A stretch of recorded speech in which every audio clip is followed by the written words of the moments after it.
नमस्कार दर्शकों, आपका सबसे चर्चित शो पूछता है सुल्तानपुर शुरू हो गया है। जल्दी जल्दी कमेंट बॉक्स में आ जाएं, ज्यादा से ज्यादा शेयर करें, लाइक करें, कमेंट करें। बेहतरीन शो, चर्चित शो पूछता है सुल्तानपुर शुरू हो गया है केडी न्यूज के डिजिटल प्लेटफॉर्म पर। मैं आपका होस्ट कपिल देव शुक्ल। कहा गया है कि सियासत की बिसात पर हर चाल बदल जाती है।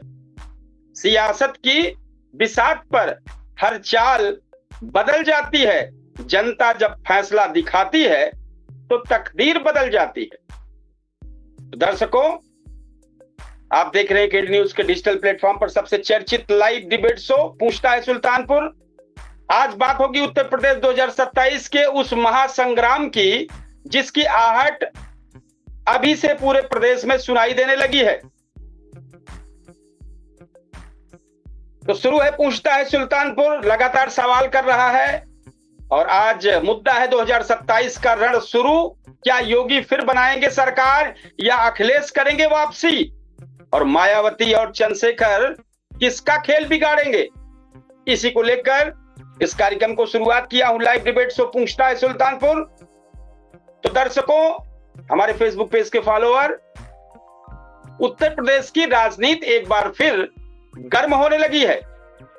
विधानसभा चुनाव में अभी समय है, लेकिन सियासी बिसात बिछनी शुरू हो चुकी है। सत्ता पक्ष अपनी उपलब्धियां गिना रहा है तो विपक्ष जनता के मुद्दों को लेकर सरकार को घेरने में जुटा है।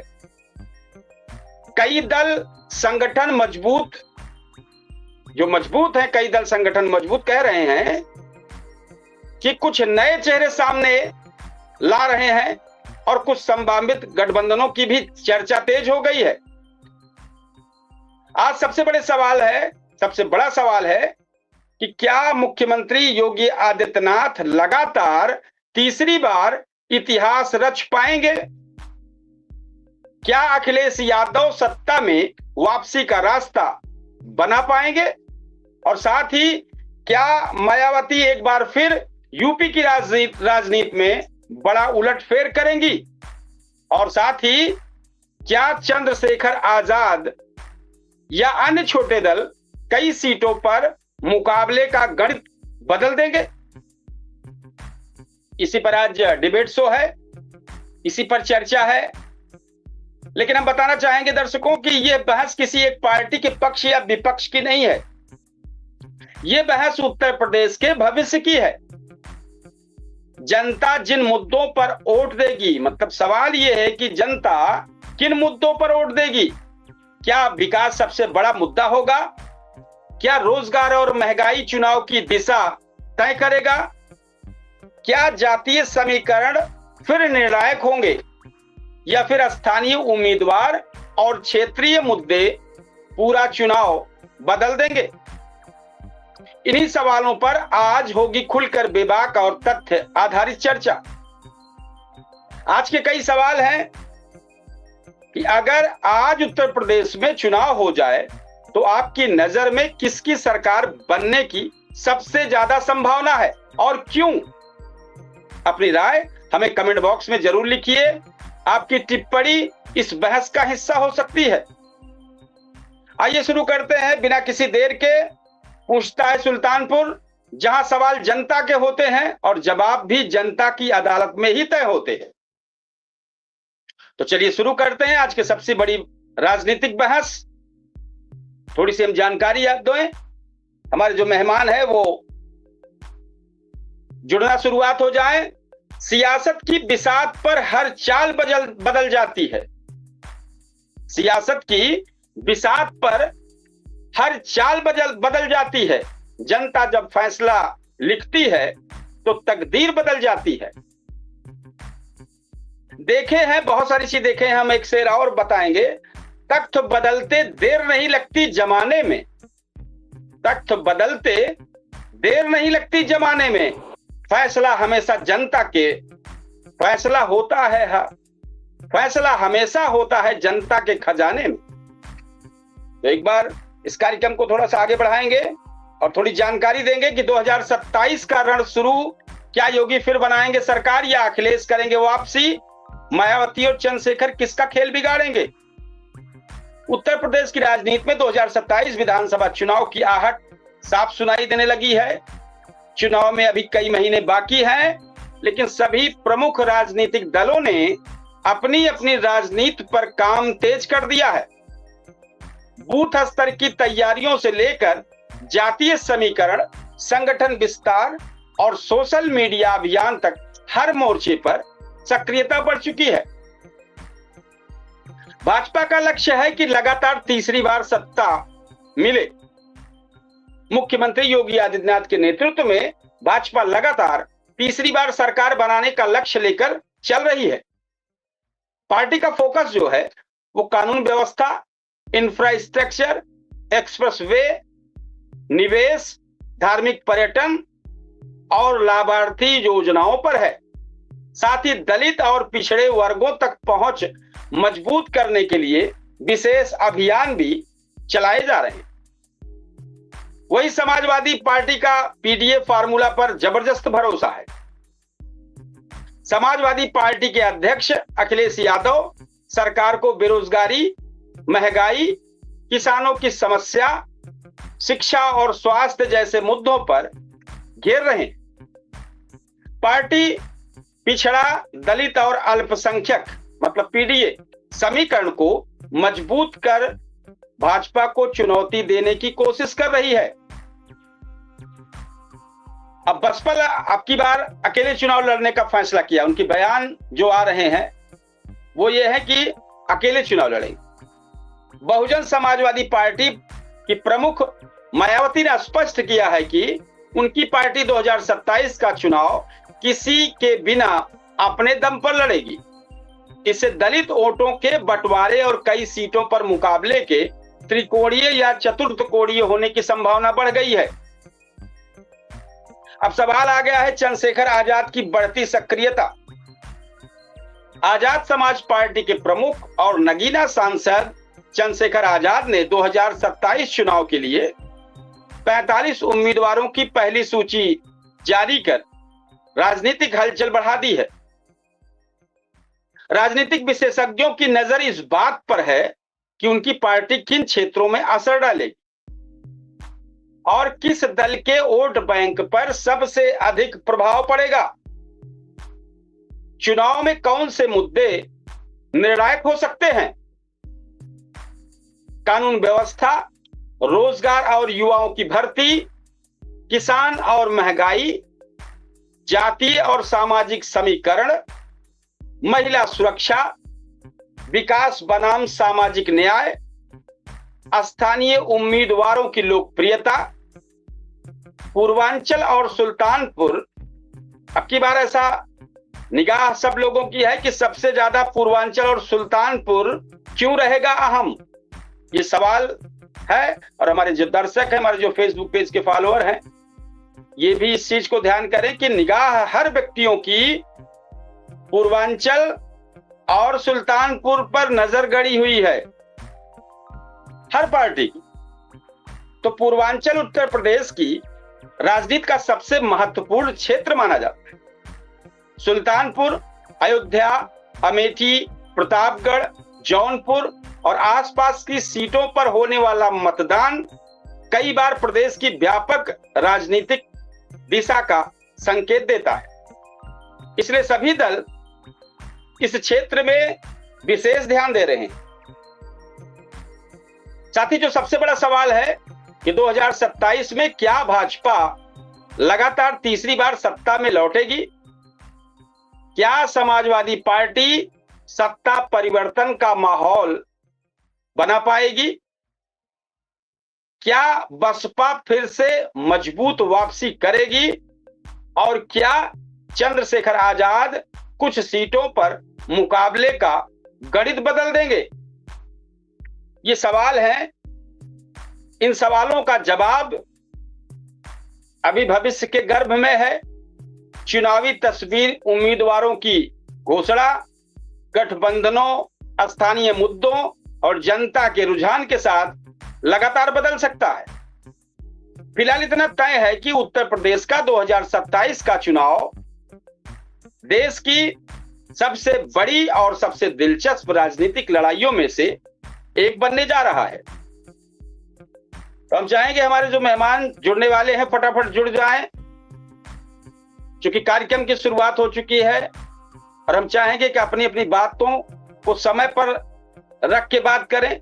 लास्ट में अगर जुड़ते हैं तो समस्या ये आती है कि कार्यक्रम का समापन हो रहा होता है और तब जुड़ते हैं तो बात भी पूरी नहीं हो पाती। इसलिए हम चाहेंगे कि हमारे जो मेहमान हैं वो फटाफट जुड़ना शुरुआत कर दें। इस कार्यक्रम में कई सवाल हैं जो हमने सवाल किए हैं और उस सवालों पर जरूर कई सवाल है, तो कुछ सवालों को मुझे शुरुआत में बताना पड़ेगा। हमारे जो जरूर जुड़ने की कोशिश करें समय पर।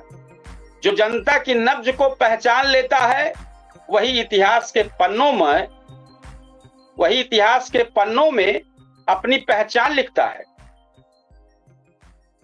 चुनाव की राह में वादों की कमी नहीं होती, मगर जीत उसी की होती है जिस पर जनता यकीन करती है। तो कई सारे सवाल हैं जो फटाफट प्रयास करें। कई बार हो चुका है, 2 बार आ चुका। हमारे वैश्य शिक्षक जी जुड़ना चाह रहे हैं लेकिन हमें लग रहा है नेटवर्क की दिक्कत है, इसलिए नहीं जुड़ पा रहे हैं। प्रयास करें, किन्हीं कारणों से नहीं जुड़ पा रहे हैं। तो 2027 का रण शुरू है और सवाल भी है। कुछ लोगों का सवाल है कि अगर आज चुनाव हो जाए तो क्या स्थिति बन सकती है। अगर चुनाव आज हो तो स्थिति क्या बन सकती है उत्तर प्रदेश की राजनीति में। और कई चीजें सवाल है, कई सवाल है। चुनाव में तो अभी कई महीने बाकी हैं, लेकिन जितने भी दल हैं अपनी अपनी रणनीति पर काम तेज कर दिए। बूथ स्तर पर सभी लोग तैयारियां कर रहे हैं, समीकरण बिठा रहे हैं, संगठन विस्तार किया जा रहा है, सोशल मीडिया अभियान बहुत तेज हो गया है और हर पार्टी अपनी अपनी तरीके से एक्टिव हुई है। तो हमारे जो मेहमान हैं वो फटाफट जुड़ने की शुरुआत करें। यूसुफ साहब भी जुड़ना चाह रहे थे लेकिन पता नहीं किन कारणों से नहीं जुड़ पा रहे हैं। वैश्य शिक्षक जी भी जुड़ना चाह रहे हैं लेकिन नहीं जुड़ पा रहे हैं। बार बार प्रयास कीजिए, किन कारणों से नहीं जुड़ पा रहे हैं। तो जरूर आप प्रयास करें। नेटवर्क की प्रॉब्लम आपकी तरफ जरूर हो रही होगी, इसी वजह से ये दिक्कत आ रही है।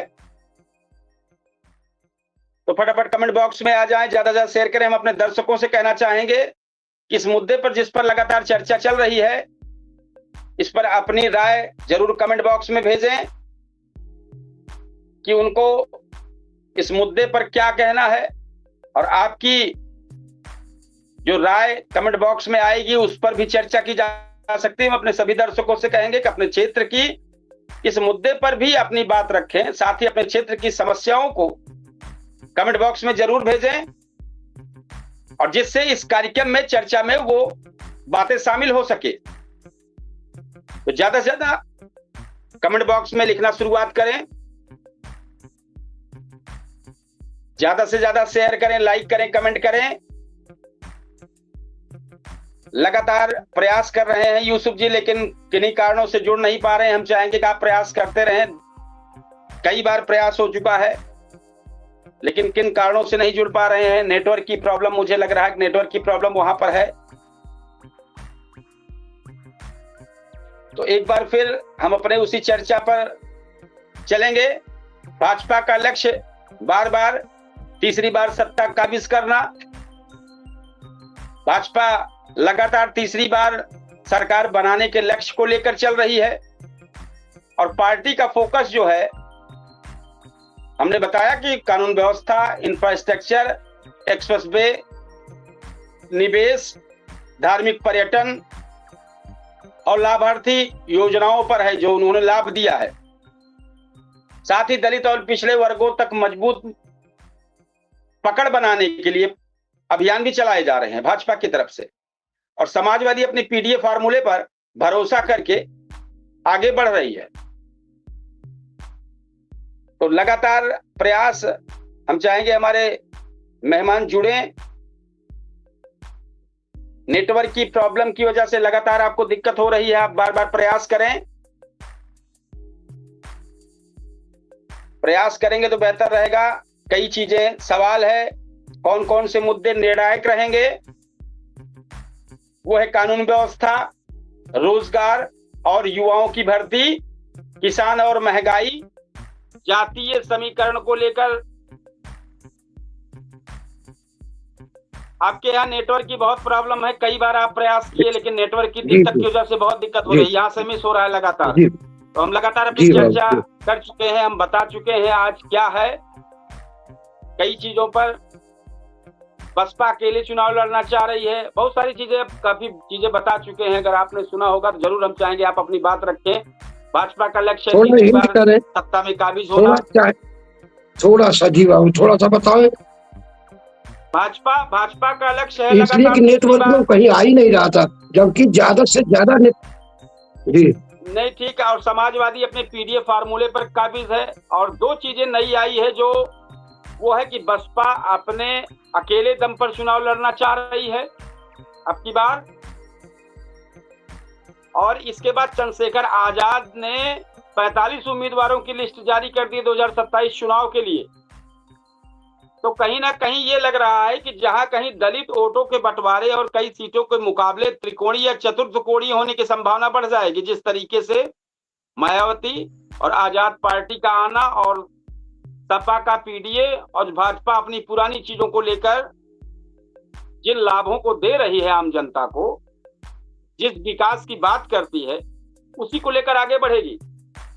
तो जरूर आप बताएं। सवाल हम आपको बता दें कि भाई भाजपा अपनी कानून व्यवस्था, रोजगार, युवाओं की भर्ती भी सवाल रहेगा, किसान की महंगाई वाला भी मामला रहेगा, जाति और सामाजिक समीकरण भी रहेगा। तो इन सब चीजों पर अच्छा, और सबकी अब की बार जो है पूर्वांचल और सुल्तानपुर सबसे अहम है।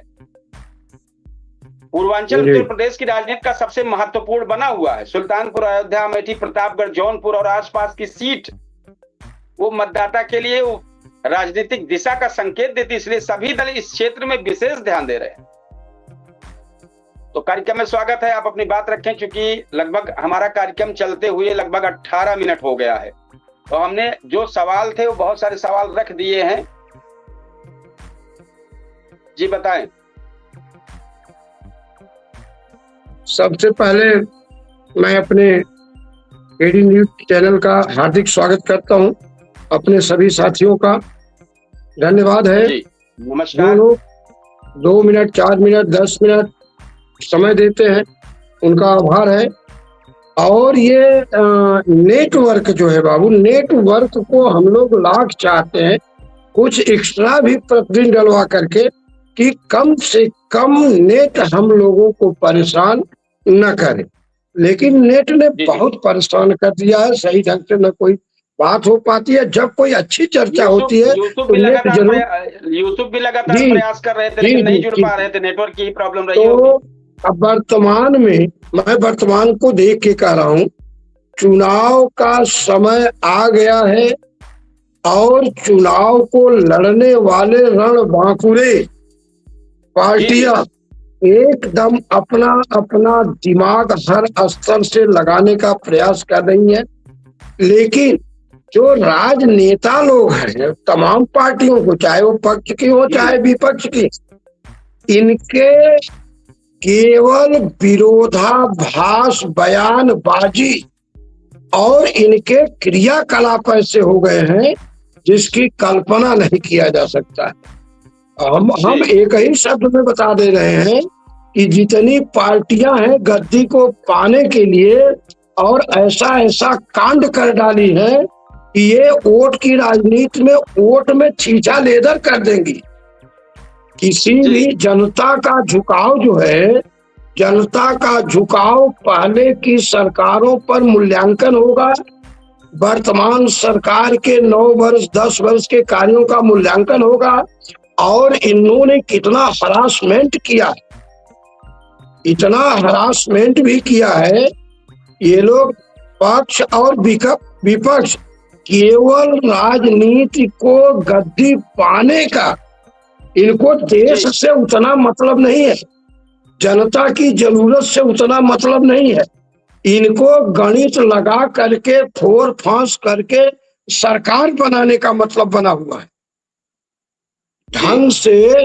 जैसे मैं देख रहा हूं जो हमारी सरकार ही है, जैसे ये रोजगार दे बता रही है कि हम रोजगार दे रहे हैं, लेकिन किसी किसी मामले में कोर्ट का आदेश जब कोर्ट फटकार रही है कि अरे भाई 3000 बच्चे हैं और वो बच्चे सारी योग्यता को पूरी कर रहे हैं, तो फिर उनके खिलाफ तुम क्यों कोर्ट में आ रहे हो?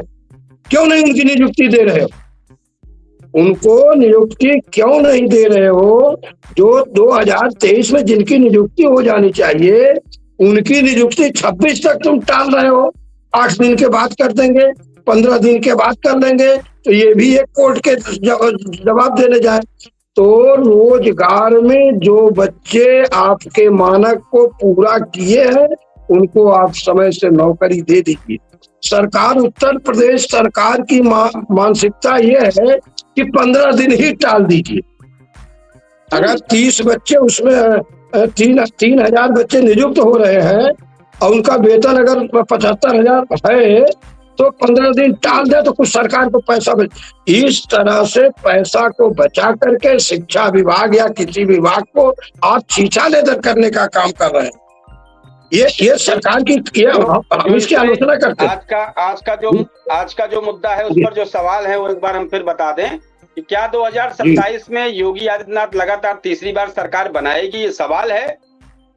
क्या अखिलेश यादव सत्ता में वापसी कर पाएंगे और क्या मायावती फिर से बड़ा राजनीतिक समीकरण बनाएंगी या कोई नया राजनीतिक समीकरण उत्तर प्रदेश की तस्वीर बदलेगा? ये आज सवाल है। की छीछा लेदर हो जाएगा इन लोगों के कहने से। जवन ये लोग सोच लिए हैं कि हम फिर तीसरी बार सरकार बनाएंगे और विपक्ष सोच रही है कि अब की हम कूद पड़ेंगे, वोट हलोर लेंगे, अब की बार इन लोगों का छिछनी छटक जाएगी। आएंगे क्षेत्र में तो जनता पूछेगी कि आप विपक्ष में थे तो सही कदम कहाँ उठाए। आपको संसद में जब जाके प्रश्न करना था तो आप बाहर बैठ के क्या कर रहे हैं? चल के वहां प्रश्न करिए। हमने तो देखा है संसद में इस बार अकेले संजय सिंह अकेले बैठ करके वो प्रश्न पूछ रहे हैं। मैं अकेले काफी हूं। अब एक लोग सनातन, अब देखिए क्या इनकी मानसिकता है। एक जने बाबा बन के बैठ कर ये पोटली ले लिए हैं, चंदा दो चंदा दो। अभी आपसे बताएंगे कहाँ क्या कैसे हुआ जी। अच्छा जी। चंदा चोर और वो चोरा ले रहे हैं। तो दोनों विपक्ष और पक्ष वाली पार्टियां हम लोगों को क्या समझे, हम जनता बेवकूफ हैं?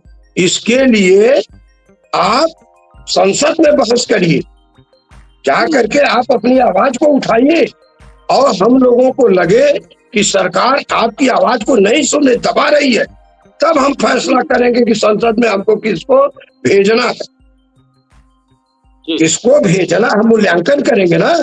प्रतिदिन का सरकार का हम लोगों के टैक्स का पैसा संसद में जाता है, इनका टीए कितना आ जाएगा ये तो समझ रहे हैं, लेकिन इन लोगों का इस प्रकार का क्रियाकलाप हमें अच्छा नहीं लग रहा। मैं अपना विचार बता रहा हूँ। नहीं आपने सही कहा। थोड़ा सा जैसे आपने पप्पू यादव वाला मामला छेड़ा तो बता दें जी कि पूरे प्रकरण पर जो है वाराणसी में शिकायत और एफआईआर का मामला हुआ है। संसद परिसर में राम मंदिर दान को लेकर जो इनका विरोध प्रदर्शन था उसमें पप्पू यादव, राहुल गांधी और अवधेश प्रसाद के खिलाफ वाराणसी में धार्मिक भावनाएं आहत करने के आरोप में शिकायत दर्ज की गई है। पुलिस मामले में कानूनी प्रक्रिया शुरू की है। जैसे चूंकि आपने पप्पू यादव का नाम लिया तो हमने कहा आज बता भी दें, मुद्दा हमारा कुछ और है लेकिन कोई दिक्कत नहीं है, क्योंकि हम लोगों को चर्चा करना है तो हम लोग चर्चा करते हैं। चर्चा का ये मतलब थोड़े है कि किसी एक मुद्दे पे पड़े रह जाएंगे, कुछ चर्चा अगर छूट जाए तो वो भी नहीं ठीक है। और हमारे इस कार्यक्रम में राम पार्टी से कविता तिवारी जी शामिल हो गई हैं, आपका बहुत बहुत स्वागत है। हम एक बार अपडेट कर दें कि दिल्ली में भी शिकायत इसी प्रकरण को लेकर दिल्ली के जहांगीरपुरी थाने में पप्पू यादव के खिलाफ शिकायत दी गई है। शिकायत में संसद परिसर में उनके विरोध प्रदर्शन को आधार बनाया गया है। पप्पू यादव की सफाई विवाद बढ़ने के बाद कहा, पप्पू यादव ने कहा कि उनका विरोध आस्था या भगवान राम के खिलाफ नहीं बल्कि दान में कथित गड़बड़ी के आरोपों को लेकर था। उन्होंने सोशल मीडिया पर पूजा करते हुए वीडियो भी साझा किया। कहा कि उनके प्रदर्शन का उद्देश्य किसी की धार्मिक भावनाओं को ठेस पहुंचाना नहीं था। अब राजनीतिक विवाद तेज हो गया। इस मुद्दे पर सत्ता पक्ष और विपक्ष के बीच तीखी बयानबाजी जारी हो गई। कुछ संत संगठनों और वकीलों ने कार्रवाई की मांग कर दी, जबकि विपक्ष इसे राजनीतिक विरोध का हिस्सा बता रहा। ये मामला पूरी तरीके से राष्ट्रीय आज बहुत बेहतरीन चर्चा का विषय बना हुआ है। कानूनी कार्रवाई आगे की प्रक्रिया चल रही है। हम चाहेंगे हम राम पार्टी से कविता तिवारी जी ज्वाइन की हैं, तो जरूर इस प्रकरण पर बोल दें और आज चर्चा क्या है उसको भी हम बता देंगे। पहले इस प्रकरण पर आप अपनी राय जरूर रख दें। नमस्कार शुक्ला जी और सभी दर्शकों को नमस्कार। बहुत बहुत धन्यवाद आपने इस विषय पर बोलने के लिए कहा। देखिए, विपक्ष अगर चढ़ावा चोरी प्रकरण के मुद्दे पर बोलता है तो बोलना चाहिए। अगर विपक्ष सवाल नहीं पूछेगा तो कौन पूछेगा? लेकिन विपक्ष का जो ये सवाल पूछने का तरीका है, विरोध करने का जो तरीका है, कहीं ना कहीं ये भगवा को बदनाम कर रहा है, सनातन को बदनाम करने का तरीका है, सनातन का अपमान करने का तरीका है। हम पूछना चाहते हैं कि अगर पप्पू यादव जी ने जो एक्टिंग करी, जो वहां इन लोगों ने ड्रामा क्रिएट किया, उस ड्रामा को ये सफेद कपड़े में भी कर सकते थे, दूसरे कपड़ों में भी कर, जरूरी था ये भगवा धारण करके ही करें? यही चीजें विपक्ष की सबसे बड़ी कमियां क्या है कि वो चीजों को इम्प्लीमेंट नहीं कर पा रहा है सही तरीके। यही मुद्दा, यही चीज इन्होंने एक मुद्दा अलग दे दिया। एक और सवाल कर दे इसी पर। राहुल गांधी से सवाल किया जा रहा था जंतर मंतर पे जितने प्रदर्शनकारी नहीं, जो पुलिसकर्मी घायल हुए हैं, उन पर क्या कहेंगे? कहें बीजेपी के हो का? ऐसे सवाल किए जा रहे हैं। अब उसका परिवार अगर पुलिसकर्मियों का प्रदर्शन कर रहा है। सनातन धर्म में ये कहा गया है समय के अनुकूल और सही विषय पर अगर देवताओं के गुरु बृहस्पति भी नहीं बोलते हैं तो उनको भी गलत कहा जाता है कि ये लोग वही कर रहे हैं। बीजेपी अपनी कहीं ना कहीं गलत राजनीति को भी सही साबित करने में सफल हो जा रही है। विपक्ष की विफलता है, सफल हो जा रही है। चढ़ावा चोरी प्रकरण पे अब जितना चंदा चोरी का जिक्र नहीं किया गया, उससे ज्यादा कहीं अब सनातनी अपमान लेकर इसको बैठ गए हैं। तो ये खुद अपनी चीजों को इम्प्लीमेंट विपक्ष वाले नहीं कर पा रहे हैं कि हमें किसी चीज को किस तरह से, किस मुद्दे को उठाना है। मुद्दा उठाने का तरीका इनका गलत है, विरोध नहीं गलत है। चढ़ावा चोरी पर अगर मान लीजिए जब गोलियां चलवाई गई, जब कार सेवकों का कुछ भी कांड हुआ, लेकिन आज ज्वलंत मुद्दा है। इतने के बाद भी अगर आप सही मुद्दे को नहीं उठा पा रहे हैं और मुद्दे पर ये नहीं बोलेंगे तो कौन बोलने जाएगा? इनका काम है कि अगर सरकार के द्वारा कुछ गलत किया गया, उसका गलत रणनीतियों का विरोध करना ही विपक्ष का काम होता है। विपक्ष ही उनको सही रास्ते पर लाने का काम करता है। लेकिन इस तरह से लाओगे, किसी और धर्म का अपमान करने की आपको हिम्मत है? केवल एक सनातन एक ऐसा धर्म है, चाहे जो कोई भी वेश धारण करता है तो सिर्फ सनातनियों का वेश धारण करके क्यों किया जाता है? कभी सत्ता पक्ष हनुमान जी को उड़ा रहा है, कभी नचवा रहा है, कभी, ये क्या तरीका है? किसी और धर्म के देवी देवता आपको नहीं पता है, केवल सनातन को। और सबसे ज्यादा आप सनातन के साथ वो कर रहे हो। सनातनी जितने हैं खास करके सवर्ण समाज वाले हैं, और सवर्ण समाज के साथ ही भेदभाव करोगे, फायदा भी हमारे ही देवी देवता का नाम ले, हमारे ही राम जी का नाम लेकर आप आ रहे हो सत्ता में और राम को ही आके बदनाम कर रहे हो। ये क्या बात होती है? तो चाहे सत्ता पक्ष है चाहे विपक्ष है, इस दोनों को मैं इस चीज पर दोनों की निंदा करती हूँ कि विपक्ष को अपनी बात रखने का तरीका नहीं आ रहा है और सत्ता पक्ष इस तरह से मजबूर कर रहा है कि विपक्ष तांडव करने पर मजबूर हो रहा है, और कुछ नहीं। जी, आज का जो मुद्दा है उस मुद्दे पर भी कुछ 2-3 सवाल हैं, हम कह दें, आप उस पर जरूर बोल दें। क्या 2027 में योगी आदित्यनाथ लगातार तीसरी बार सरकार बना पाएंगे? क्या अखिलेश यादव सत्ता में वापसी करेंगे? और क्या मायावती फिर से बड़ा राजनीतिक समीकरण बनाएंगी? और इधर एक नाम और है, चंद्रशेखर रावण, वो भी क्या इन सब लोगों का जो बना माहौल है उसको बिगाड़ेंगे? जरूर इस पर आप अपनी राय रखें।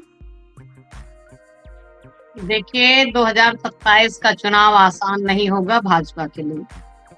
कि अगर इस कॉन्फिडेंस में है गठबंधन की सरकार बननी है, चाहे जिसकी भी बनेगी गठबंधन की सरकार बनेगी, क्योंकि सियासी खेल बहुत बड़ा हो चुका है। सवर्ण समाज इनसे पूरा नाराज है। कुछ जो चाटुकार बचे हुए हैं वही बचे हैं और कोई बचा नहीं है इनके पास। सवर्ण समाज पूरा, जनरल कास्ट तो इनसे बिल्कुल खफा है, चाहे मंदिर चढ़ावा चोरी को लेके, चाहे यूजीसी प्रकरण को लेके, चाहे भरत भूषण तिवारी के मामले को लेकर के, बहुत सारे मामले ऐसे इन्होंने किए हैं जिसको लेकर अब जो कॉलोनी पर, जो सड़क पर वोट दे रहा है वो देता रहेगा, जो नरेगा पर वोट देता है वो दे रहा है। प्रलोभित वोट वालों को मैं नहीं कहती हूँ, लेकिन जो सही है कि जो जागरूक जनता है, छात्र इनसे नाराज हैं। तो चाहे जो भी है, समीकरण ऐसे नहीं बनने हैं और किसी की भी एक दल की किसी एक की सरकार बनना मुश्किल है, जहां तक मेरा व्यक्तिगत विचार है। और हम तो ये कहेंगे कि इसमें सबसे बड़ा खेल राष्ट्रीय अधिकार मोर्चा करेगी। मायावती और चंद्रशेखर का, जिस चंद्रशेखर ने कम से कम 45 लोगों का नाम क्लियर कर दिया है कि आप लोग जाइए क्षेत्र में, आपको लड़ना ही है अब की बार 2027। और मायावती कह रही है 45 क्या, हमने तो 403 विधानसभा पे क्लियर कर लिया है। उसका नहीं होता है, आपने तैयारियां शुरू कर ली। तैयारी शुरू करने से कोई इलेक्शन नहीं जीत जाता है। इलेक्शन जीतता है जनता के जनाधार से। आपने जनता का कितना दिल जीत रखा है, उससे आप जीतोगे, लेकिन जब वोटिंग से जीतोगे। इन लोगों को गणित खराब करनी है, बसपा का जो या दलित का कोर जो वोटर है जो भाग रहा है इधर उधर,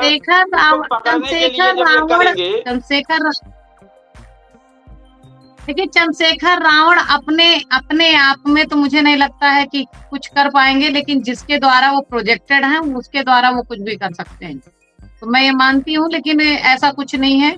रही बात बहन जी का, तो बहन जी को का समर्थन मिलता है, लोगों का समर्थन मिलेगा बहन जी को, इस बात की नहीं है। अखिलेश जी, जिस तरह से राम मंदिर बनने के बाद इक्वेशन चेंज हुआ है, यहाँ मैं पार्टी के तौर पर नहीं, पर्सनली बात कर रही हूँ, मैं भी उत्तर प्रदेश की निवासी हूँ। राम मंदिर बनवाने के बाद भी अयोध्या के आसपास की सारी सीटें योगी बाबा हार गए हैं, तो उस तरह से बहुत बड़ा खेल होगा। आसान नहीं है उत्तर प्रदेश 2027 का चुनाव, नहीं है आसान। भाजपा के लिए लोहे का चना चबाना होगा जब तक ये अलग अर्थ नहीं निकालते हैं, और इसमें सभी पार्टियां अपने में हैं। और खास करके इस समय तो हम तो यही कहेंगे कि जिस तरह से उफान राष्ट्रीय अधिकार मोर्चा भर रहा है, उस तरह से हमारी कोई पार्टी अभी नजर नहीं आ रही है। जिनके पहले के गणित सेट हैं वो सेट होंगे। जी, बहुत अच्छी बात है। हमारे वरिष्ठ शिक्षक जी इस कार्यक्रम में शामिल हों, और जो हमारे सवाल थे कि योगी सरकार क्या तीसरी बार सरकार बन पाएगी, अखिलेश का पीडीए क्या फुल फ्लैश में अब की बार आएगा, और साथ ही मायावती का राजनीतिक समीकरण क्या रहेगा, जरूर अपनी बात रखें आप। अब की 2027 में तीसरा मोर्चा आप देखते रहिए, जो कहानी बनेगी ना, ये लोग चित्त हो जाएंगे। पक्ष और विपक्ष बहुत कूदे हैं लोग, वो कूद के हम लोगों के धर्म के साथ खिलवाड़ किए, शिक्षा के साथ खिलवाड़ किए, डकैती किए, अत्याचार किए, चोरी किए, तमाम प्रकार की घटनाएं किए। और विपक्ष का रोल भी बड़ा सही नहीं रहा इसमें। जहाँ विरोध करना चाहिए, जिस बिंदु पर विरोध करना चाहिए, आप बताइए कि अभी हमारे प्रधानमंत्री जी वो पतंग बना के उड़ाए, लखनऊ में हनुमान जी के साथ ऐसा किए हैं, तो ये लोग जगह जगह यही लोग मिल रहे हैं। चोरी हो गया, तो यही सब चीजें मिल रही हैं, इन लोगों के पास अब यही रह गया है। और ये लोग गए संसद में, वही जब बारे वापन नौटंकी लोग नौटंकी करने से समझ में आएगा पहले का नाच कंपनी है, ये लोग कंपनी बनाए हैं, ड्रामा कर रहे हैं, नौटंकी करने गए हैं वहां पर। कई ये होते करे पहले जब संसद सत्र नहीं चला था तो काहे नहीं अपने अपने क्षेत्र में एक जने जोकर बन गए रहे होते, एक जने भगवान बने तो चंदा चोर बन गए होते, संसद सत्र चलने दिए होते। ये क्या दिखा रहे हैं हम लोगों को? ये पक्ष और विपक्ष मैं बता रहा हूँ, आप ये जान लीजिए, पढ़ी लिखी जनता अब इन लोगों की मनमानी नहीं होने देगी। अब इनसे सवाल होगा, अब इनसे जनता इस बार सवाल करेगी 2027 में। ये लोग मैदान छोड़ के भागते हैं, मंच छोड़ के भागना पड़ेगा इन लोगों को। जौन जौन कांड किए हैं ना, इनको भागना पड़ेगा। अब देखिए, कभी भी आरक्षण जैसे मुद्दे पर ये सरकार ही करा रही है, चाहे पक्ष हो चाहे विपक्ष, इसको कोई सरकार ही पैदा करती है, सरकार ही लागू करती है, कहीं बालक तो नहीं आता है। जिस आरक्षण पर कभी कोई नहीं बोलता था, आज युवा और सवर्ण जो जान गया है कि हमारा नुकसान हो रहा है, यूजीसी जब ला दिए तो सामान्य कम है कहा, सामान्य की प्रतिभा कम है कहा। अब सामान्य वर्ग भी बोल रहा है कि केवल आरक्षण से आप देश को बर्बाद करना चाहते हैं। और चुनाव भी अब जैसे इस बार उनको बना दिए बिहार में, ये कौन एक तो भंगुआ के चलते हैं स्वास्थ्य मंत्री बने हैं, ऐसे उल्टा पड़े रहते हैं। अब जनता सोच रही है कि क्या उनसे हमारे देश का नौजवान उस लायक नहीं है। और आप शिक्षा मंत्री जिसको बनाए हैं केंद्र का, बीए, अरे किसी और नए में आप तो नए को भी बैठा देते हैं, किसी नए लड़के को जो उम्र का पात्र रहा हो, शिक्षाविद को बैठा देते। ये लगता कि हाँ आप शिक्षा के, आप जो विभाग बांटे, शिक्षा, स्वास्थ्य विभाग, ये मामूली चीज है। अब जनता इस पर सोचने लगी है कि आप करना क्या चाहते हैं, आप कर क्या रहे हैं। धर्म का भी आप नाश कर रहे हैं, बहुत साफ बता रहे हैं। जिस तरह से पप्पू जी वहां पर कार्यक्रम किए, उनके खिलाफ मुकदमा हुआ, लेकिन उसी तरह नवीन जी के साथ भी मुकदमा होना चाहिए था, होना चाहिए। आपका कहना होना चाहिए जी, सही कह रहे हैं। उनके ऊपर भी बता दें, अब की बार इस बार चुनाव जो आ रहा है 2027 में, सबसे मजबूती के साथ मायावती अंदर खाने में तैयारी चल रही है। उनके यहाँ लोग लाइन लगाए हैं टिकट के लिए। जी जी जी जी जी। तो ग्राफ तीसरा अब की बार त्रिकोणीय निश्चित है, उत्तर प्रदेश में त्रिकोणीय मामला बनेगा। तो एक बार हम फिर सवाल कर दें, चाहेंगे यूसुफ जी शामिल हो चुके हैं। सवाल है कि 2027 में योगी आदित्यनाथ सरकार की तीसरी बार सरकार क्या बनने जा रही है, साथ ही क्या अखिलेश यादव सत्ता में वापसी कर पाएंगे, और क्या मायावती फिर से बड़ा राजनीतिक समीकरण बनाएंगी, और चंद्रशेखर आजाद का भी जिस तरीके से एक्टिव हुए हैं, तो क्या लग रहा है कुछ नया राजनीतिक समीकरण उत्तर प्रदेश की तस्वीर बदलने के लिए तैयारी चल रही है? जी, सभी दर्शकों को सादर प्रणाम। जी नमस्कार। नमस्कार। मुझे लगता है कि जो माहौल वर्तमान स्थिति जो है, वर्तमान स्थिति में बीजेपी कमजोर है, बीजेपी की गवर्नमेंट नहीं बनेगी, उनकी सरकार जो है नहीं बनेगी, या पूरी वर्तमान स्थिति में तो तय है। और चंद्रशेखर आजाद जो है जरूर उनकी मजबूती होगी, और यहाँ पर इंडिया गठबंधन जो है वो सरकार जो है बना सकता है। और उसमें क्योंकि कई पार्टियां लड़ रही हैं, सबको वोट मिलेगा। मायावती की पिछली बार से अपेक्षा जो है इस बार जो है कुछ मजबूती जरूर आएगी। हाँ, लेकिन इंडिया गठबंधन में मायावती नहीं है, आप पार्टी के राह में इंडिया गठबंधन में रहबे नहीं करेंगे। जी हाँ, तो इंडिया गठबंधन अगर आ जाएगा तो एकदम फाइनल है कि सरकार जो है, मुख्यमंत्री का चेहरा जो है अखिलेश ही होंगे। अच्छा, पहले से फाइनल है, तो यही समस्या तो आगे खड़ी होती है कि अखिलेश खुद ही अपना चेहरा तय कर लेते हैं, इसीलिए और लोगों को बुरा लगता है। जी हाँ, लेकिन विपक्ष में उत्तर प्रदेश में सबसे बड़े वो चेहरा हैं, इसलिए जो है भाई मुख्यमंत्री वही बनेंगे, उनसे बड़ा विपक्ष कोई है नहीं। बार मायावती बहुत मजबूती से आ रही है, तीसरी दो, जैसे भाजपा और सपा चुनाव में थी, लेकिन अब की बार मायावती भी आ रही है और मायावती का जो विक्रम है, कई सीट निकलेगी उनकी।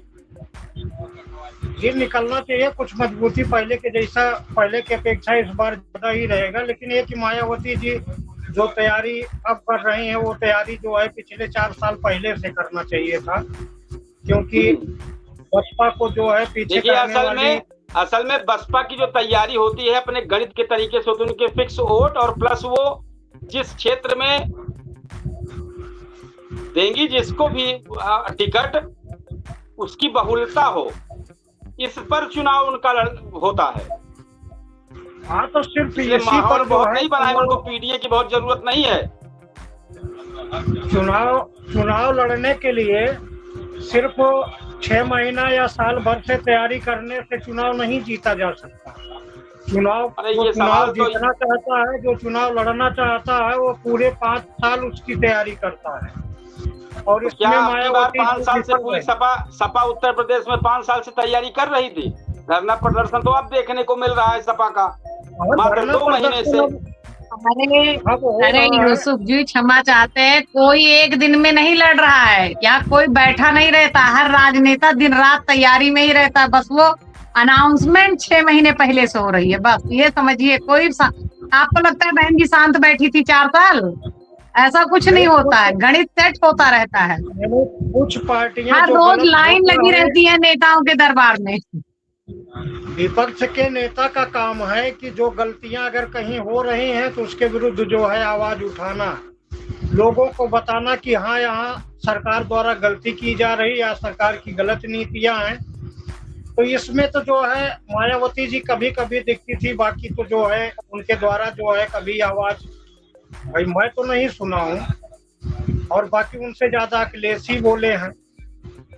और दूसरी चीज वो विपक्ष के भी उत्तर प्रदेश में दूसरे नंबर भाई उनकी पार्टी क्षमता रखती है। तो इस प्रकार जो है गठबंधन, बिना गठबंधन के ये सरकार जो है बनाना मुश्किल है, क्योंकि भाई कांग्रेस की भी तैयारी है, सपा की है, बसपा की भी है और आजाद पार्टी है, तो सब और भी विपक्ष के और भी नई पार्टियां हैं, सबकी तैयारी है। तो बिना गठबंधन के सरकार बनना जो है यह मुश्किल है। और बीजेपी जो है यह आंदोलन जो है उसको बहुत कमजोर कर दिया युवाओं का, क्योंकि बीजेपी की जो राजनीति बैकफुट पर जा चुकी है। जी, भारतीय जनता पार्टी जो राजनीति तब तक कर रही थी वो उजागर हो चुका है। उनकी जाति आधार पे, सामाजिक आधार पे लोगों को बांटना, एक दूसरे समाज वाले को एक दूसरी जात से लड़ाना, यह चीज जो है उजागर तो करते थे लेकिन कोई सुनता नहीं था। विपक्ष वाले कितना भी चिल्लाते थे, लेकिन युवा जो है हमारे देश के वो बता दिए और दिखा दिए, उजागर हो गया, सबको पता चल गया। और जी सही कह रहे हैं, कविता जी जरूर इसमें शामिल होंगी। सत्ता की सीढ़ियां जनता के भरोसे से बनती है, अहंकार की आंधी में अक्सर सरकारें बिखर जाती हैं। आप यूसुफ जी सही कह रहे हैं, कविता जी जरूर अपना बात रखें। बिल्कुल आपकी बात सही है, जनता का विश्वास कहीं ना कहीं डगमगाया है, और मैं मान के चलती हूँ कि इनकी वो वोट बैंक कम हुआ है जिस पर इनको सबसे ज्यादा घर की मुर्गी साग बराबर वाली हाल। सवर्ण समाज को ये अपनी रियासत समझते हैं कि ये कहाँ जाएगा, इसके पास कोई ऑप्शन नहीं। अभी उस दिन आपने सुना नहीं कि बकरी वहां चली जाएगी, नहीं जाएगी। तो कहीं ना कहीं ये यूजीसी ला करके सबसे बड़ा प्रहार किया है कोर-वोटर पर अपने। यूजीसी का मुद्दा नॉर्मल नहीं होगा, जो यूजीसी है एक बार चढ़ावा चोरी प्रकरण भी साइड में हो सकता है, लेकिन यूजीसी नॉर्मल नहीं, क्योंकि ये युवाओं के दिमाग में चलने वाली चीज है, युवाओं के भविष्य का सवाल है। और रही सही कसर पूरी कर दी इन्होंने, जो रचना रची थी, रचा हुआ इन्हीं का खेल है, जंतर मंतर आंदोलन। लेकिन वो उल्टा आंधियां, ये कुछ भी कर रहे हैं, आंधियां उल्टी बह रही हैं। तो कहीं ना कहीं दिशा इनकी गलत जा रही है और गलत दिशा में प्रयास है इनका। तो कहीं ना कहीं दिक्कत तो होनी है। और मैं तो सबसे बड़ा ये मान के चलती हूँ कि इससे पहले का चुनाव इनके लिए सबसे बड़ा सबक होना चाहिए कि जिस हिसाब से सनातन के सहारे इन्होंने सरकार बनानी चाहिए और जिस हिसाब से चुनाव लड़े, राम मंदिर बनाया, सब कुछ किया और अयोध्या की सीट हार गए। अब इसके बाद ये समझ सकते हैं कि लोगों के दिलों में कितना प्रेम इनके लिए। हाँ, कुछ प्रेमी इनके अभी भी हैं कि वोट वही पड़ेगा, तो हम ये नहीं मानते, लेकिन 4 वोटर इनके नाराज चल रहे हैं। 4 वोटर का जो इनका परसेंटेज था करीब 15-17% है, वो 15-17% में इन्होंने कम से कम कुछ नहीं तो मान के चलिए कि 11% इन्होंने नाराज कर रखा है। तो फर्क तो पड़ना ही है। और रही बात बहन जी की और यूसुफ जी को भी मैं बता दूं कि कोई भी राजनेता एक दिन के लिए शांत नहीं बैठता है। अगला एक चुनाव, अगर आज चुनाव हारा है तो कल से नेक्स्ट चुनाव की तैयारी पार्टियां शुरू कर देती हैं। तो कहीं ना कहीं अंदर अंदर सबकी रणनीतियां चल रही हैं, सब तैयारी सब कर रहे हैं और सभी मैदान में आ रहे हैं। लेकिन समीकरण चेंज है इस बार, इस बात की गारंटी है पूरी कि समीकरण तो चेंज होना ही होना है। गठबंधन की सरकार बनेगी, एक किसी की नहीं बनेगी। और जिस तरह से भाजपा में भी योगी जी की जो कंडीशन है, योगी जी को भाजपा की अगर अंदरूनी राजनीति देखी जाए तो जनता की मांग बेशक ज्यादा हो जाए लेकिन पार्टी इतनी डिमांड पे नहीं रखती है। तो कहीं ना कहीं ये भी मायने रखता है। जिस तरह 35 सीटें शायद हारे थे, क्या हारे थे कितना मुझे नहीं रिकॉर्ड पता है, वो भी बहुत बड़ी चीज है कि इनके हिसाब से इनके कैंडिडेट भी नहीं उतारे जाएंगे। नहीं समझिए, बाबा जी के नाम पे जो वोट नहीं उतारे गए, इन्होंने जो कहा था बाबा जी के 35 कैंडिडेटों का नाम जो इधर से दिया गया था योगी आदित्यनाथ जी के द्वारा, तो वहाँ भी उनके 35 लोगों के नाम लिस्ट से काट दिया गया और उसका बहुत बड़ा दुष्परिणाम देखने को मिला है। तो वो रहा है तो कहीं ना कहीं इनकी पार्टी भी इनको नहीं वो करती है, वो मैं समझती हूँ, लेकिन जनता को ये चीजें नहीं समझ में आती। ठीक है, एक बार फिर हम वापसी करते हैं। जो आज कल से माहौल गर्म है उस मामले में, संसद परिसर वाले मामले में, तो एक बार फिर थोड़ी सी जानकारी दे दें। इस पर जरूर हम चाहेंगे सभी लोग चर्चा करें। राम मंदिर दान वाले प्रकरण को लेकर जिस तरीके से विरोध प्रदर्शन हुआ, तो संसद में पप्पू यादव, राहुल गांधी और अवधेश प्रसाद के खिलाफ धार्मिक भावनाएं आहत करने के आरोप में शिकायत दर्ज कर दी गई है बनारस में। पुलिस जो है आगे की प्रक्रिया कर रही है। दिल्ली में भी जहांगीरपुरी थाने में पप्पू यादव के खिलाफ शिकायत दर्ज हुई है, संसद परिसर में उनके विरोध प्रदर्शन को आधार बनाकर। पप्पू यादव ने सफाई जरूर दी है। उनका कहना है क्या कि भाई उनका विरोध आस्था या भगवान के खिलाफ नहीं है, बल्कि दान में कथित गड़बड़ी के आरोप का है। तो इस पर जरूर कुछ हमारे वरिष्ठ शिक्षक जी जरूर 2 मिनट के अंदर अपनी बात जरूर रखें। असल बात, हम इतना ध्यान से सुनने लगते हैं, सच्चाई यही है, इतना ध्यान से सुनने लगते हैं कि हम खुद भूला जाते हैं कि अब हमके क्या कहे के बात है। बहुत ध्यान से सुनते बात है, बहुत ध्यान से सुनना चाहिए। यूसुफ जी में बहुत ध्यान से सुनते हैं। यूसुफ जी की मुझे कल की कही बात याद है और वो जबरदस्त जब बोल देंगे तो मामला बढ़ जाएगा। तो लेकिन जान लीजिए, यूसुफ शाह जी अभी भी आज के डिबेट में हम सब पर भारी है। हाँ, ये अलग की बात है कि विपक्ष अब ही बड़ा दूर दूर है, ये अलग की बात है। विपक्ष अगर जरा सा संवेदनशील होता, एक बार हुआ क्या था, एक बार पूरी सरकार बदल गई थी, एक आदमी को किसी ने मार दिया था, वो बड़ा विरोध कर रहा था सरकार का, 2-4 झापड़ उसको मार दिया और डंडे से मारते खून बहने लगा। तो उस पार्टी ने उनको उनका खून सना हुआ कपड़ा क्षेत्र क्षेत्र में लेके घूमे, क्षेत्र क्षेत्र में, कि भैया देखिए इस तरह से मारे जा रहे हैं, इस तरह चल रहा है, उसका प्रभाव पड़ा। लेकिन आज का विपक्ष जो है संसद सत्र में जो ड्रामा पेश किया, आप इसी को एक मंच बना लेते कहीं और जगह जगह पर जा करके बड़े ढंग से इसको करते, तो इसका बहुत अच्छा प्रभाव पड़ता विपक्ष के पक्ष में। लेकिन आप संसद भवन में जाकर के और वहां बाहर बैठ करके ड्रामा भी सही ढंग से नहीं खेल पा रहे और आप लोगों के खिलाफ मुकदमा हो गया। आप लोग कहां थे जब ये लोग नौटंकी कर रहे थे हनुमान जी के साथ और वहां पर कई नवीन जी ये लोग कुछ नहीं किए थे और पतंग उड़ा रहे थे हमारे माने पर। तो इन लोगों को भी कहीं न कहीं इस्तगासा दायर करना चाहिए था। अगर इनको सच में उनसे प्रेम होता, इनको आस्था होता इनका, तो ये उन पर इस्तगासा करते जरूर, जो विपक्ष की भूमिका के लिए आवश्यक था। इन्होंने तो एक मौका दे दिया, इन्होंने एक मौका दिया। मैं इसके पक्ष में नहीं, कतई नहीं। अब मैं इन दिनों देखिए जो बच्चों का मामला था, इसमें हमारे यशस्वी प्रधानमंत्री जी 2-3 वो रील पर बोल रहे, हम बहुत ध्यान से सुनते। उनका विशेष फोकस है कि मैं बच्चों को माफ करता हूँ। आप लोगों ने मेरी मरी हुई माँ को गाली दिया, तो मैं कहना चाहता हूँ कि पंडित जवाहरलाल नेहरू को मरे हुए कितना साल हो गया। आप क्या क्या बोलते हैं, क्या जनता को कष्ट नहीं होता है? आप भी किसी की माँ को जर्सी गाय बोले थे, क्या कष्ट नहीं होता है? वो महिला का अपमान नहीं है? तो आप उनको समझाइए जिन्होंने नीट के पेपर को आउट किया। आपने उनको सजा नहीं दिया, जिनको सजा देना चाहिए उनको आपने सही ढंग से सार्वजनिक सजा नहीं दिया। आपने कहा क्या कि मैं माफ करता हूं।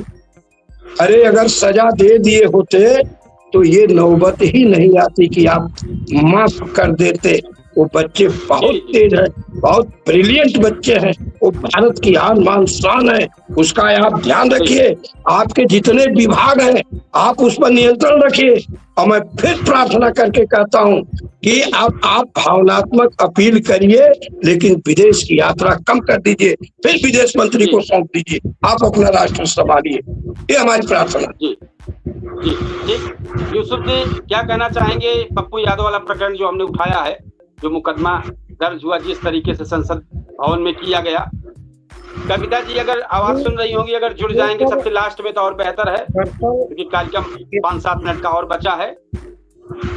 इस विषय पर दरअसल जो वहाँ किया गया है, उसके पहले भी इस प्रकार की कई घटना जो है की गई हैं, जो देशवासियों के जो है आस्था को ठेस पहुंचाई गई है, वह बीजेपी पार्टी द्वारा किया गया है जी। तो रास्ता जो है उन्हीं लोग दिखाए हैं। फर्क इतना है कि वो सत्ता में है, उनके ऊपर FIR नहीं हुआ, लेकिन ये विपक्ष में है, इसके लिए इनके ऊपर FIR हुआ। तो FIR तो उनके ऊपर भी होना चाहिए जो भगवान को घुमा रहे हैं। इस हिसाब से यह गलत नहीं है। सोशल मीडिया पे मैं देखा तो मैं सोचा कि होना चाहिए, लेकिन कोई करने तो जाए, कोई एप्लीकेशन ना दे रहा है, ना कोई प्रदर्शन कर रहा है। उस मामले में 2 मामला ऐसा था जिसमें प्रदर्शन करना चाहिए था, करना चाहिए। सबसे चीजें जो है किसी भी भगवान के ऊपर जो है, किसी के आस्था के ऊपर इस प्रकार से खिलवाड़ जो है वो अच्छी चीज नहीं है। वो चाहे सत्ता करे या विपक्ष करे, कोई भी करे। और भारतीय जनता पार्टी की रणनीति बहुत अच्छी थी। राजनीति भी जो है हर तरह से जो है लोगों को बांट के, चाहे धार्मिक भाषा बोल के वो जीत हासिल करते थे। लेकिन यह सब जो है सब उनका खत्म हो गया, क्योंकि देश की जनता जो है, जो बड़ी विषय है हमारी देश की। भाई कार्य तो आप प्रधानमंत्री हैं या मुख्यमंत्री हैं, तो आपके पहले भी प्रधानमंत्री रहे, मुख्यमंत्री रहे, वो भी कार्य करते ही थे। कहीं वो भी विफल थे, कहीं वो भी सफल थे, वो अलग बात है। लेकिन वर्तमान स्थिति में पूरे देश में इतनी महंगाई कभी नहीं थी और इतना भ्रष्टाचार नहीं। मैं हर कार्यालय में जाके देखता हूँ, अपने जिले में भ्रष्टाचार बहुत ज्यादा है। और दूसरी चीज, देश की तमाम संपत्तियां प्राइवेट कर दी गई। बाहर की जो विदेशी रणनीति, जो राजनीति होती है, वहां पर भी जो है भारत सरकार विफल है, क्योंकि पहलगांव हमले में जो है देखा हूं मैं कि कोई देश जो है सपोर्ट नहीं। तो भाई इतना दौरा करके अन्य देशों का कोई अर्थ निकला? बाहर से रोजगार लाएंगे, उस पर भी सरकार विफल हुई। नोटबंदी जो है वो हमारे देश के लिए जो है बहुत नुकसानदायक साबित हुई। तो इस प्रकार से कई विषय हैं कि जो गंभीर विषय हैं और बड़ी बड़ी विषय हैं जिसको भारत सरकार जो है। अच्छा, एक रीजन और भी है जो मुझे लगता है, हालांकि कहना नहीं चाहिए, जैसे कि कोई पद जो दिया जाता है केंद्रीय स्तर पर, क्या जो अभी वो धर्मेंद्र प्रधान जी का जो इस्तीफा हुआ उनके बाद जो बिठाया गया है उनकी जगह पे, क्या उनसे बेहतर और कोई नेता नहीं था? तो ज्यादातर केंद्रीय वो भाजपा के अंदर की बात हो, जिसको चाहेंगे उसको उस पद देंगे। वो तो उनके आम जनता को अगर सवाल करना होता तो जो आम जनता उस पर कहती कि नहीं फला होगा। अब इस मंत्री पद को तो भाजपा के लोग ही तय करेंगे ना। हाँ, तो वहाँ पर भी गलती की गई है, बहुत अच्छे नेता हैं। तो आप एज ए आम जनता अपनी बात रख रहे हैं, बहुत अच्छी बात है, सही बात है। हम एक बार इस अपनी खबर का कंक्लूजन करें, हम चाहेंगे लास्ट में जरूर आप लोग एक मिनट के लिए जरूर पूरी बात रख दें। आज जो चर्चा चल रही थी, आज की जो बहस थी, कई सवाल उठे हैं, कई तर्क सामने आए हैं और अलग अलग विचार भी सुनने को मिला है और कुछ खबरें भी इसमें शामिल की गई चर्चा के लिए। लेकिन अंतिम फैसला न हमारे हाथ में है न किसी राजनीतिक दल के हाथ में है, क्योंकि हमारा चर्चा चल रही थी राजनीतिक 2027 को लेकर। तो अंतिम फैसला उस मतदाता के हाथ में है जो मतदान वाले दिन ईवीएम की बटन दबाएगा। लोकतंत्र की सबसे बड़ी ताकत जनता है, इसलिए किसी भी नेता या पार्टी से पहले मुद्दों को परखिए, वादों को तौलिए, फिर अपने विवेक से निर्णय लीजिए। याद रखिए, ताज उसी के सिर सजता है जिस पर जनता मेहरबान होती है। लोकतंत्र में आखिरी जीत हमेशा जनमत की पहचान की होती। तो आप देख रहे थे क्या 2027 में योगी आदित्यनाथ सरकार का तीसरी बार सरकार बन सकती है? ये सवाल है हमारे मेहमान के लिए भी, हमारे दर्शकों के लिए। क्या अखिलेश यादव सत्ता में वापसी करेंगे? क्या मायावती फिर से बड़ा राजनीतिक समीकरण बनाएंगी या कोई नया राजनीतिक समीकरण उत्तर प्रदेश की तस्वीर को बदल देगा? अपनी राय कमेंट बॉक्स में जरूर लिखिए, क्योंकि आपका एक विचार हजारों लोगों तक पहुंच सकता है। इसके बाद हम चाहेंगे हमारे मेहमान के तौर पर यूसुफ जी और वरिष्ठ शिक्षक जी शामिल हैं। एक मिनट में अपना कंक्लूजन लास्ट का रख दें। अंतिम में हम चाहेंगे कार्यक्रम समापन की ओर लेकर चलेंगे।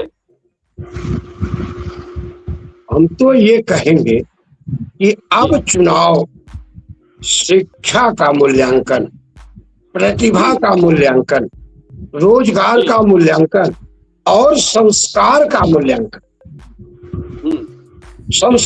मूल्यांकन करके जनता अपना वोट करे। और एक चीज और मैं बोल रहा हूँ, अपना विचार बता रहा हूँ, उत्तर प्रदेश का चुनाव अगर बैलेट पेपर से एक बार हो जाता, बैलेट पेपर से, तो जो मन में शंका बनी हुई है कि ईवीएम जो है कहीं ना कहीं स्मार्ट मीटर हो गई, समाधान करने के लिए सरकार ने कई बार प्रयास किया, चुनाव आयोग उस पे आया, वो बहुत मुश्किल है। और बैलेट पेपर कोई भी चांस भी नहीं है, नहीं तो जो लूट मची थी जो लेके करते थे वो बहुत मुश्किल है। मेरी बात सुन ले, स्मार्ट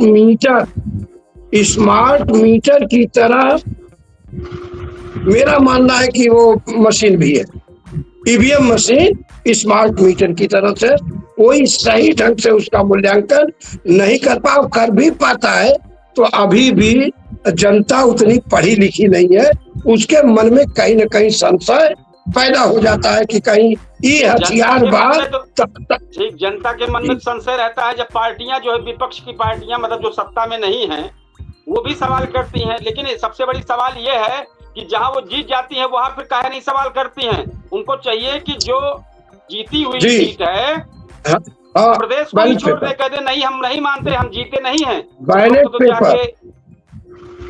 पेपर हम कह रहे हैं जिस जगह पर विपक्ष जीतती है किसी वोटिंग मशीन से, इलेक्ट्रॉनिक मशीन से, वहां उसको मानना ही नहीं चाहिए, कह देना चाहिए कि हम जो है चुनाव हारे हैं हम, तब तो वो चुपचाप वहां अपना वही तो मैं बता रहा हूँ कि जनता के हित में ये है नहीं, क्योंकि तानाशाही ज्यादा है। देखिए हम बता रहे हैं ना, जनता के हित में जनता नहीं के है लिए ये बताया गया, जनता कहीं से जनता नहीं कह रही है हम जो वोटवा दे रहे हैं गड़बड़ हो रहा है, ये सब केवल जो पार्टी के लोग हैं। और जब उनको बुलाया जाता, चुनाव आयोग उन्हें कई बार ऑफर किया आइए इसमें निकालिए, कुछ नहीं किए, ये सब पूरा क्लीन हो चुका है, कहीं कुछ नहीं ये। और वो बैलेट पेपर तो बहुत असंभव है, नहीं तो वो गैंग जो आपने कभी देखा रहा होगा, आपने भी देखा रहा होगा बैलेट पेपर का जमाना, देखा है, तो जो लूट हुई है तो वो भयंकर है। यूसुफ जी जरूर अपनी बात रखें, कार्यक्रम 1 घंटे हो गया, कार्यक्रम को समापन की ओर लेकर चलें। जी मैं कम तो शब्द में यूसुफ जी अपनी बात रखें। एक नई चीज कहना चाहता हूँ कि जैसे कहिए। जो विधायक या संसद जनप्रतिनिधि एक दूसरी पार्टी में जब कन्वर्ट होते हैं, दूसरी पार्टी में जाते हैं, तो उनको विधायक या संसद माना ना जाए और उनको निरस्त करके पुनः वहाँ जो है चुनाव कराया जाए। इस पर कोई जो है कानून जो है इस पर कोई बनना चाहिए। और दूसरी चीज, अगर पार्टी जो है प्रदेश स्तर से या केंद्र स्तर से अगर गलती कहीं हो रही है, तो अगर उस सरकार का जनप्रतिनिधि चाहे संसद हो या विधायक हो, अगर उसका विरोध करे कि नहीं ये गलत हो रहा है, तो उसको निकाला ना जाए पार्टी से। क्योंकि जैसे वरुण गांधी जो सांसद थे, उन्होंने कहा वही जो सत्य था, सरकार का उन्होंने विरोध किया, लेकिन वो विरोध में जो सत्य था वही उन्होंने कहा, लेकिन उनको टिकट नहीं दिया गया। तो या तो कोई पार्टी जो है, पार्टियों में ऐसा सुधार होना चाहिए, या तो कोई नई पार्टी बने कि अगर उसी की सरकार, इसका वो जनप्रतिनिधि अगर वो गलत करे, तो अगर वो बोलता है तो उसके बोलने पर या अगर अमल नहीं कर सकते तो कम से कम उसके ऊपर कार्रवाई नहीं होनी चाहिए। जी ठीक है, अब जाएगा हमारे जो दर्शक सुन रहे हैं, हमारे जो मेहमान हैं, अपनी राय जो आज की चर्चा है उस कमेंट बॉक्स में जरूर लिखें, क्योंकि आपका एक विचार हजारों लोगों तक पहुंच सकता है। अगर आपको आज की बहस पसंद आई हो तो ज्यादा से ज्यादा वीडियो को लाइक शेयर जरूर करें, और आपका पेड न्यूज डिजिटल प्लेटफॉर्म को अगर आपने सब्सक्राइब ना किया हो तो जरूर करें।